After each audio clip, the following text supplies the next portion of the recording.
So recently an ad commercial of Ranveer Singh went viral on social media in which he is sharing screen with Johnny। बाकी इस बंदे का पूरा नाम आके तुम कमेंट सेक्शन में लिख देना। तो जिस दिन ये एड कमर्शियल रिलीज हुआ उस दिन डेडपुल का भी टीजर आया था। अब डेडपुल के टीजर की बात होने वाली थी वैसे तो मार्केट में, लेकिन भाई पूरे मार्केट में बात बदल गई और बात होने लगी रणवीर सिंह के एड कमर्शियल की। और रातों रात ये एक्स पे ट्रेंड होने लगा। आम लोग तो छोड़ो, सारे के सारे सेलिब्रिटीज भी इसी पे कमेंट करने लगे। और मुझे एक बात समझ में नहीं आ रही, टीवी एक्टर्स को क्या प्रॉब्लम हो गई? उन्होंने इस एड को तो कुछ ज्यादा ही पर्सनल ले लिया। कुछ कह रहे रणवीर सिंह की सर्कस फ्लॉप हो गई थी और कुछ कह रहे कि भाई रणवीर सिंह को ऐसा काम नहीं करना चाहिए था। आके टीवी इंडस्ट्री की भी कुछ रिस्पेक्ट है और बॉलीवुड के सेलिब्रिटीज भी तो टीवी इंडस्ट्री के पास ही जाते हैं ना। जब उनकी कोई नई मूवी आती है तो पब्लिसिटी करानी हो तो किनके पास जाएंगे? इन्हीं के पास। बट मुझे समझ में नहीं आ रहा इनको इतना बुरा क्यों लग रहा है, जबकि एकता कपूर ने एक मूवी बनाई थी सी कंपनी। उस मूवी के कंटेंट में सिर्फ नाटक था, नहीं मैं एक्चुअल टीवी सीरियल्स की बात ही कर रहा हूँ। जबकि रणवीर सिंह का एड कमर्शियल उससे काफी गुना अच्छा ही था। वैसे तो आजकल हर चीज में लोगों को कमेंट करने की आदत हो गई है, इसी तरीके से इस मामले में भी कुछ लोग कह रहे हैं रणवीर सिंह ने ये एड कमर्शियल बना के बहुत अच्छा काम किया। भाई कुछ लोग तो ये कह रहे हैं कि भाई इसने ये काम किया ही क्यों? आखिर क्या कमी पड़ गई थी पैसों की? क्यों से जॉनी के साथ काम करना पड़ा? और भाई एक टीवी सेलिब्रिटी का तो कहना था इसने तो इस मामले की पूरी सीरियसनेस ही खत्म कर दी। मतलब दूर दूर तक इससे पहले इन मामलों पे कोई बात भी करता था। और ये लोग जो खुद इतना बोल रहे हैं, इन लोगों ने किस मामले में आज तक सपोर्ट किया है? आज तक किसी मामले में अपना स्टैंड रखा है सामने लाके?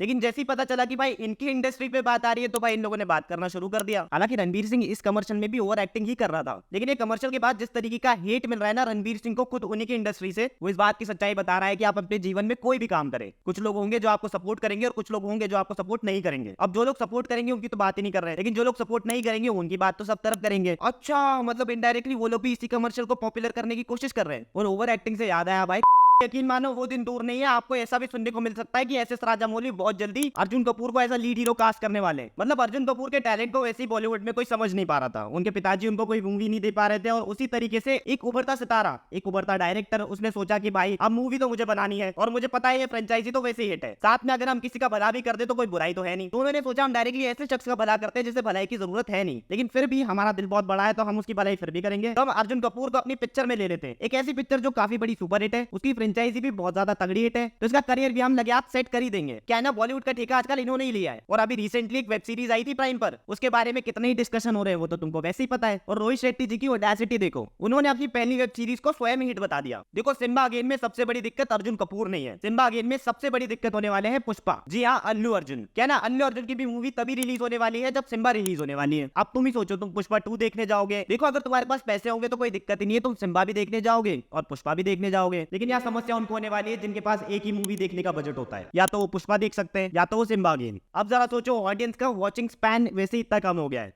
एड कमर्शियल आजकल लेट हो जाते हैं। और भाई रोहित शेट्टी के पास जिस हिसाब का पैसा है ना, और जिस हिसाब के सेलिब्रिटीज वो अपने मूवीज में ऐड करते जा रहे हैं, या तो ये कल्ट क्लासिक बनाएंगे या तो ये कल तक की कोई मूवी बनाएंगे, या तो सिर्फ रोहित शेट्टी जी के मन में एक ही बात चल रही होगी, मूवी में एटलीस्ट 2 ओवर एक्टर्स तो होने चाहिए। अगर एक की ओवर एक्टिंग कम पड़ गई तो दूसरे से तो काम हो ही जाएगा। हालांकि रोहित शेट्टी को फ्लॉप या हिट से कोई फर्क नहीं पड़ता, वो एक मूवी हिट कराने के बाद दूसरी मूवी की तरफ चल जाते हैं। बाकी आपकी राय मुझे कमेंट सेक्शन में आके जरूर बताना। जो लोग चैनल पे नए हैं वो लोग चैनल को सब्सक्राइब करो, अब भी सब्सक्राइब करो।